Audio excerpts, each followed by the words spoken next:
What's up, party people? Happy Monday. A little short video here to talk SWTX and a little ARVN. SWTX, another Monday and no news. Today marks 6 weeks since the Reuters article. Tomorrow will be 6 weeks since approval of their drug. And this week marks 3 weeks since Merck reported earnings. It'll be 3 weeks Thursday, okay? We are sitting here at 10:50 a.m. on the Monday, and we have not had an official break yet, or a deal. Now, you can debate all day long whether or not you think the company would somehow break it to us if they were no longer in discussions with either Merck, which is confirmed that they were at least at one point in discussions with Merck, though they did not announce that, Merck did, or if they were no longer in discussions with another third party. It's my belief, as you all know, that it's overwhelmingly likely that we would be notified either through an article, a purpose leak through an article, or through the company PRing a conference call saying that they would like to discuss the new launch of their new drug and Q4 earnings and 2025 guidance.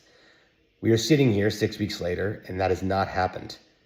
As you know, I think it is extraordinarily unlikely it is Merck KGaA, and the only way you could possibly believe it is Merck KGaA is if you think they're waiting for European approval of their first drug that was possibly going to come this week. The EMA put out its minutes, or its agenda, and it is not on the agenda this week for approval, which means the earliest it can come is 1 month from now. You have to believe that the company, you have to believe a lot of things, okay, for you to believe Merck KGaA is still the buyer. You have to believe the company was in advanced talks with Merck KGaA 6 weeks ago, and one of those critical milestones or conditions that was need to be met was this European approval of the first drug, and that might have been months away, but somehow that was still advanced talks. You then would have to believe that the company canceled its conference call, knowing fairly well they might not get approval of that drug until April or May, which would have another conference call they'd have to have and cancel for their Q1 earnings. And finally, you have to believe, this is the biggest one, that Merck KGaA basically shit all over the idea of potentially buying a pharmaceutical company at $4, $5, $6 billion on their conference call 3 weeks ago, basically saying they would prefer to in-license smaller deals and focus on life sciences, which again, they've said many times in the past as well, we all know. So if it's not Merck KGaA, and you can make a reasonable assumption that there's no way we'd be here 6 weeks later if it was Merck KGaA, and if you believe the company would have to notify you, and maybe even Merck would have to notify us if they were no longer at the hoop waiting to see if a potential deal breaks with a third-party bidder. What's going on here? As I said last week, this is not a long timeline if the purpose of the Reuters article was to sniff out other bidders, okay? It's very likely there was not a full process done here. I went through this over and over again in the previous videos. The timeline just makes sense. There wasn't a full process, and the 10B plans make sense. There wasn't a full process. Merck likely came in, offered $50, $55, $60 a share. The company thought it was attractive. The company exclusively negotiated with Merck. And then while they waited for the PDUFA at the end of February, they leaked to Reuters. It was 3 different people that leaked. So it wasn't just some sort of rogue agent, that Merck was in advanced talks. That brought in another player or multiple other players that showed interest in this company. There are 2 different kinds of buyers for SpringWorks. It could either be a rare disease company or an oncology company because they fit both, okay? And both drugs are pretty attractive, okay? One of them is best in class that just launched and should garner major market share over the incumbent that's a $600 million drug. And also it's been approved in adults. The other one is not approved in adults. The first drug that's currently in the market is only in class, and there might be a competitor in that might have a positive phase 3 trial towards the end of this year. That's not until the second half of this year. So there's no way that's the critical milestone we're waiting for. And even if that should prove to be superior to the incumbent drug, the one that SpringWorks owns, I still think SpringWorks will do 600 to 800 million in peak sales there.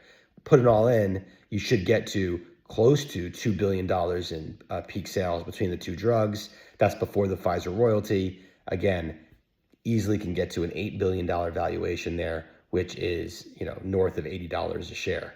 Do I think this will go for $80 a share? I have no idea.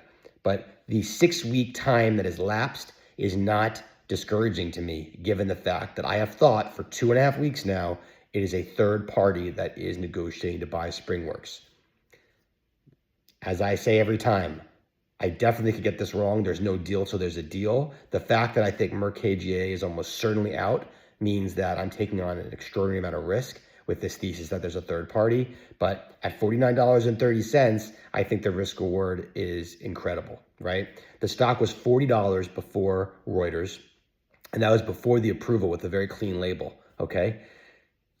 It was pricing a $10 straddle on that approval, and the market was crap. Now the market's good again, okay? XBI is around the same price that it was back when the Reuters article came out, maybe a few percent below.